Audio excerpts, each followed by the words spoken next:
What is up, my thrifty friends? Tabs here from the Urban Goddess shop. Welcome back to my channel.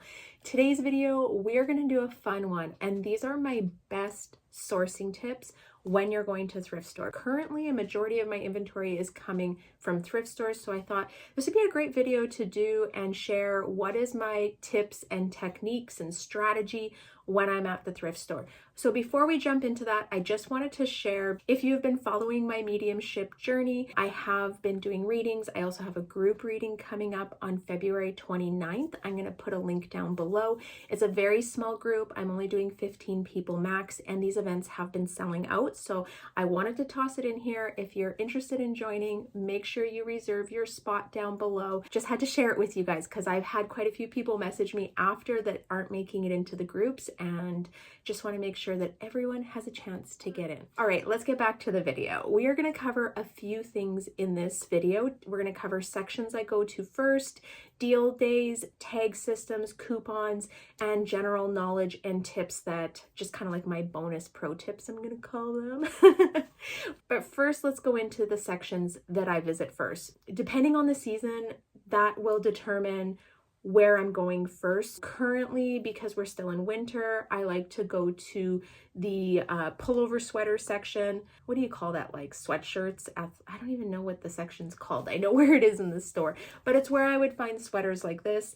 Then I usually go to jackets, then I do knits, I do athletic, and then I go to shoes. That's my normal.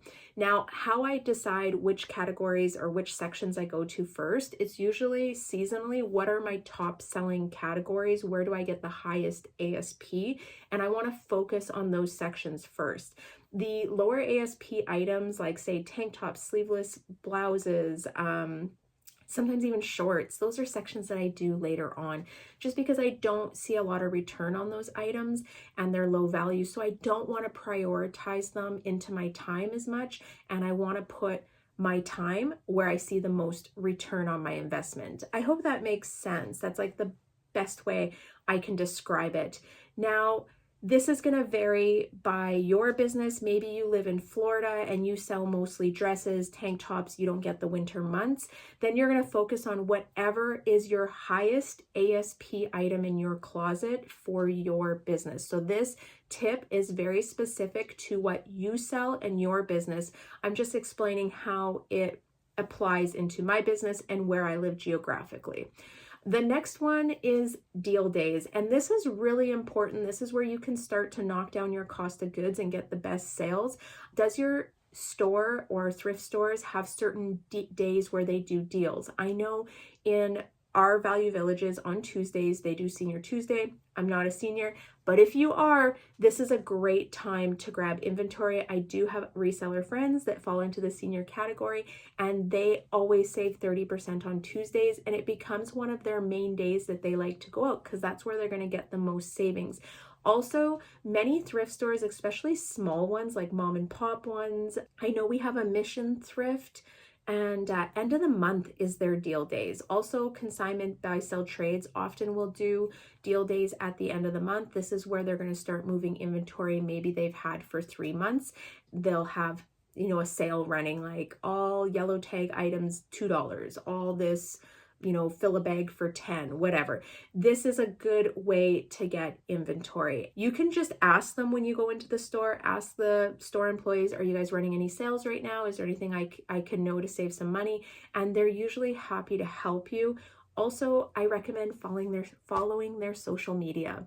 Each thrift store tends to have either a Facebook account or an Instagram account, and on those, they are sharing when they're running sales, when their deals are. They may not give you a heads up notice, but usually you can follow trends. Look at their history. When do they typically run their sales and their deal days? I highly recommend trying to score some inventory on these types of days and saving some money on your cost of goods.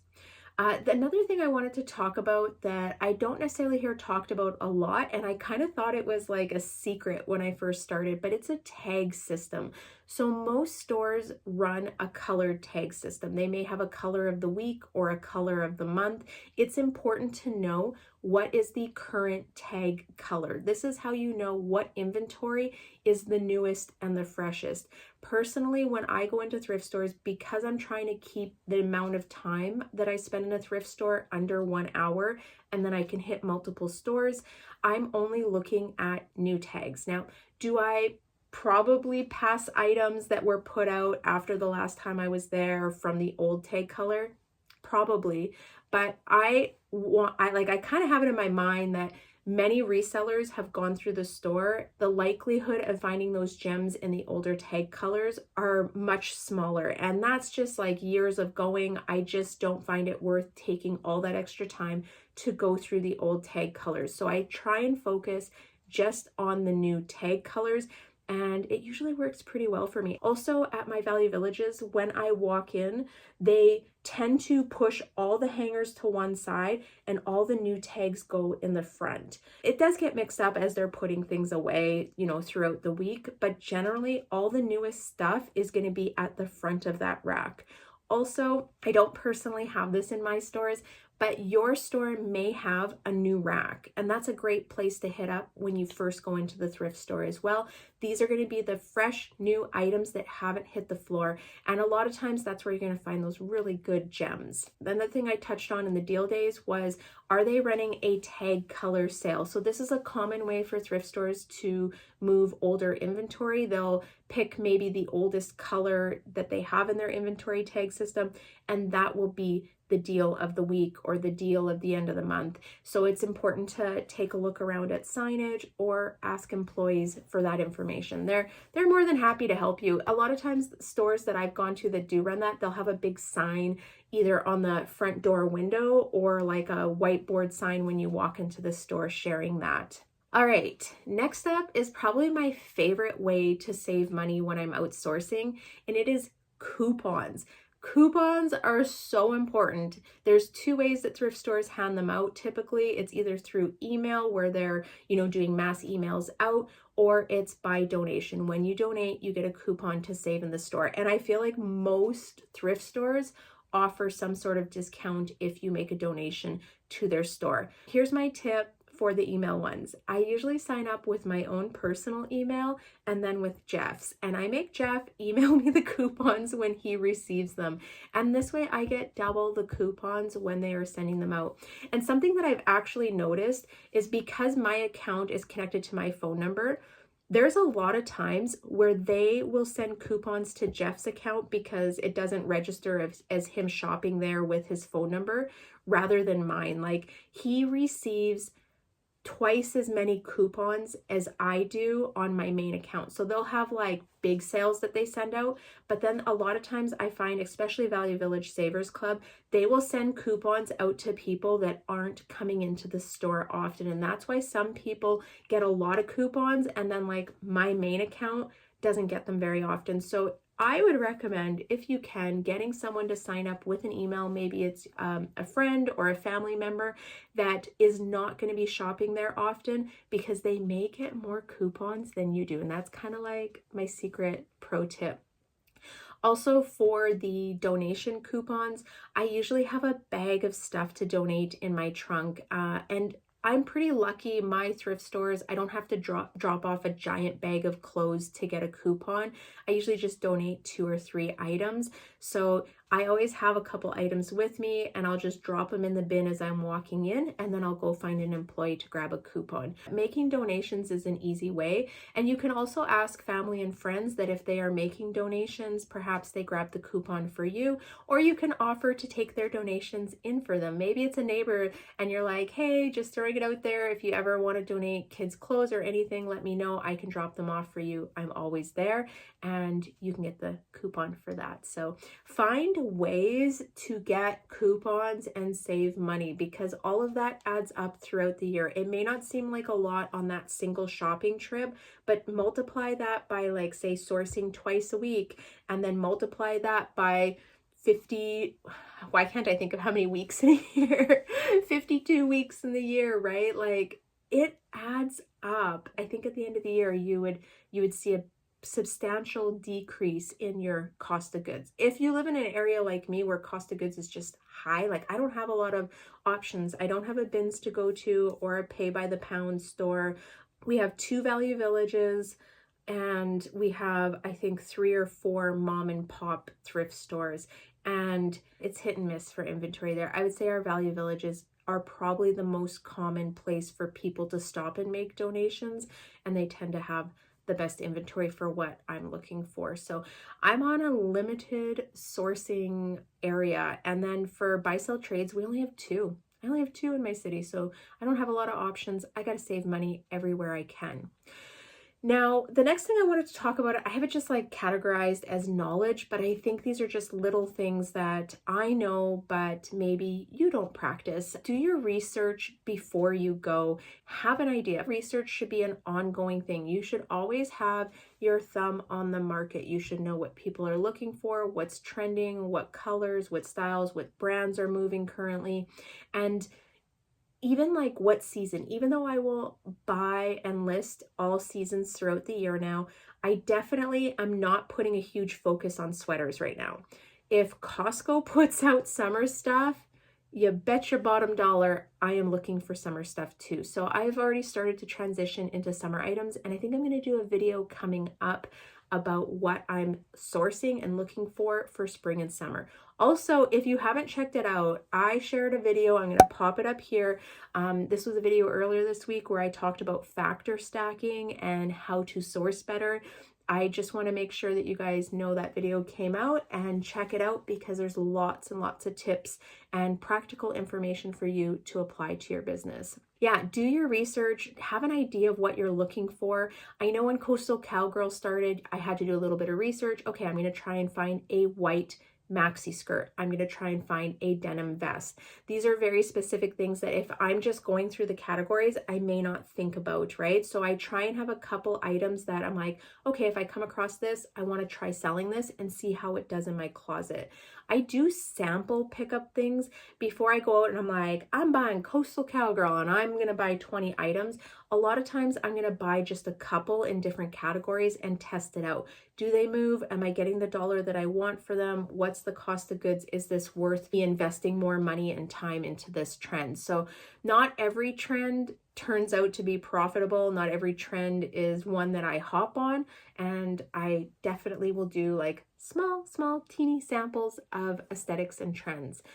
Another thing I like to do is plan my route. Where am I going? Which stores? What order am I going in? And usually I go to the store that provides the most bang for my buck, where I find the most consistent items, maybe where my cost of goods is a little bit lower. Then I will usually prioritize the next store that I get, you know, a majority of my items, that I find quite a few, and then kind of trickling down thereafter. The last store I go to is going to be the store that I don't usually find a lot of items in. And for me, that's the consignment stores. I don't get a huge chunk of my inventory there. So I go there last. I'll flip through some of the sections, see if they have anything marked down.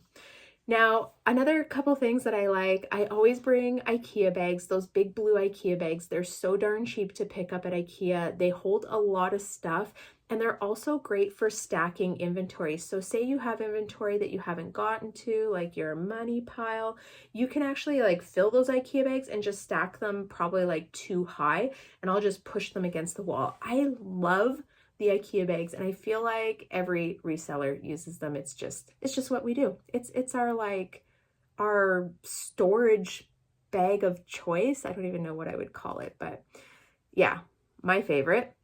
The other thing, while I'm outsourcing, and this is like so particular, I like to wear either a hoodie with a front pouch pocket or pants with an easy pocket to stick my phone. And the reason being is that I am looking up comps often when I'm out in the store, or like how many are available of this, what do solds look like on it. And I hate having, like, I always have one of my Lulu belt bags on. I hate having to zip in and out. And because I have other things in my purse, I don't want to take the chance of losing anything while I'm in the thrift store. So I try and make sure that something I'm wearing has pockets. It's easy to pull out my phone, and I have nothing else in that pocket that I could lose in the thrift store. put your hand up or drop a comment if you have lost something in a thrift store, because when you spend enough time in there and you're in and out of your purse or in and out of your pockets, you are bound to either lose a debit, lose money, lose keys. I lost a set of keys one time. They actually fell inside my cart and I was panicking. Like, I was at the till, and usually as I'm unloading stuff, I'll like find my keys. It's winter. I'll start my car from the windows and then I'll finish through the till. And I was like, oh my gosh, where are my keys? Where are my keys? And they must have fallen out. Maybe I was reaching in the cart to grab something, but they were in the bottom of the cart, thank goodness. I'm sure I've lost grocery lists and things like that in the thrift store. There's probably many people that have a grocery list that says cheese and milk. That's from me. Oh man, so yeah.